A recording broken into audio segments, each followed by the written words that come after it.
बोलिए बांके बिहारी लाल की जय। बोलिए राधा रानी सरकार की जय। बोलिए लक्ष्मी नारायण भगवान की जय। आज हम एक विशेष चर्चा करने जा रहे हैं। सभी जानते हैं कि जो जीव जन्म लिया है उस जीव की मृत्यु अवश्य होती है। मृत्यु अटल सत्य है। इसीलिए कहा गया है कि मृत्यु टाले नहीं टलती, चाहे कितनी भी चतुराई करे, कितनी भी चतुराई कर ले मनुष्य, लेकिन मृत्यु नहीं टल सकती। इसीलिए मैंने रात्रि में एक प्रसंग पढ़ा और मुझे बहुत ही अच्छा यह प्रसंग लगा। इसलिए मैंने विचार किया कि यह प्रसंग हम आप सभी के बीच में सुनाया जाए। अभी जैसे हम जानते हैं कोरोना महामारी चल रही है, सभी अपने अपने घरों में बंद हैं। आशा करते हैं कि आप सभी अपने अपने घरों में सकुशल और स्वस्थ होंगे। लेकिन सत्संग पर भगवान की कथा और संकीर्तन ये जितनी की जाए उतनी ही कम है। इसीलिए हर ग्रंथ में, हर धर्म में सत्संग का, कीर्तन का और संकीर्तन का बहुत बड़ा महात्म्य बताया गया है। मृत्यु अटल सत्य, इस पर हम चर्चा कर रहे थे।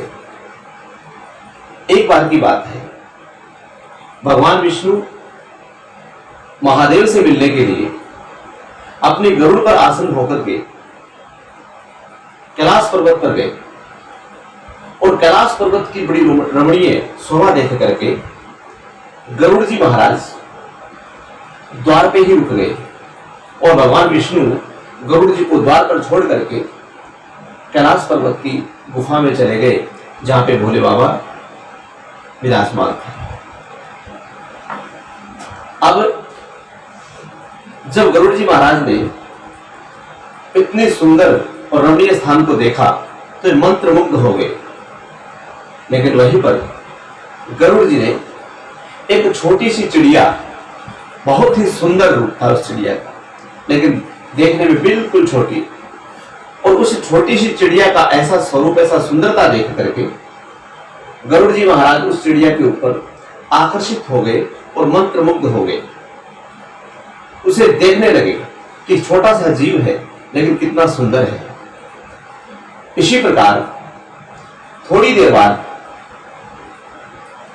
भोलेनाथ बाबा से मिलने के लिए यमदूत आए और वह यमदूत जैसे ही गुफा में घुसने लगे, उससे पहले उस यमदूत ने उस चिड़िया को बड़ी आश्चर्य भरी नजर से देखा और देख करके अंदर चले गए। गरुड़ जी महाराज ने विचार किया कि यमदूत आया है और यमदूत ने इस छोटी सी चिड़िया को बहुत आश्चर्य भरी नजर से देखा है। इसका मतलब ये भोले बाबा से मिलकर जैसे ही वापस आएगा तो ये यमदूत इस छोटी सी बेचारी चिड़िया को अपने साथ ले जाएगा, अर्थात ये मर जाएगी। इतनी सुंदर ये छोटा सा जीव, अभी इसकी मरने की उम्र नहीं है, बहुत सुंदर जीव है। तो गरुड़ जी महाराज ने विचार ही किया था कि उस चिड़िया को अपने पंजों में पकड़ करके कैलाश पर्वत से हजारों कोस दूर एक चट्टान के ऊपर छोड़ आए। वापस आकर के कैलाश पर्वत की उस कंदरा के गुफा के बाहर खड़े हो गए, उस रमणीय स्थान को निहारने लगे। कुछ देर पश्चात यमदूत वापस भोले बाबा से मिलकर के आया तो वहां पर देखा कि गरुड़ जी तो विराजमान है, लेकिन वो छोटी सी सुंदर चिड़िया दिखाई नहीं दे रही।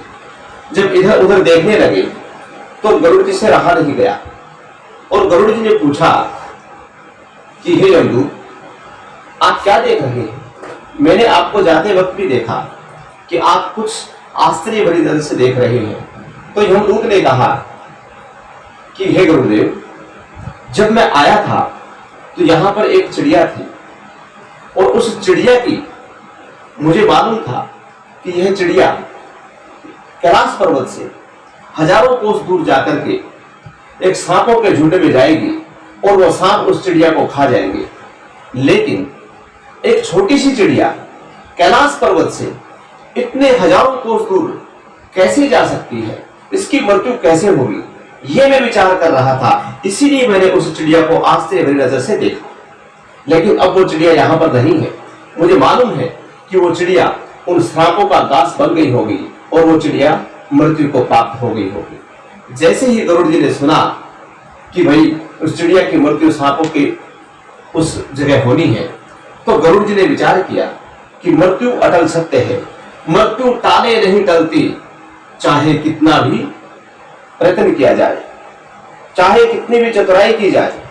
भगवान कृष्ण भी यही कहते हैं कि हे जीव, तू वो करता है जो तू चाहता है, लेकिन होता वो है जो मैं चाहता हूं। अब तू वो कर जो मैं चाहता हूं, फिर होगा वो जो तू चाहता है।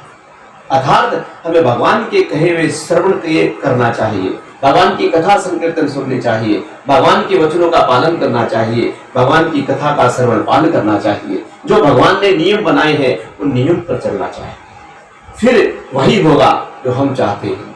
लेकिन आज की इस कलिकाल में मनुष्य अपने खुद के विचारों से चलता है, मन मत चलता है, शास्त्रों पर नहीं चलता।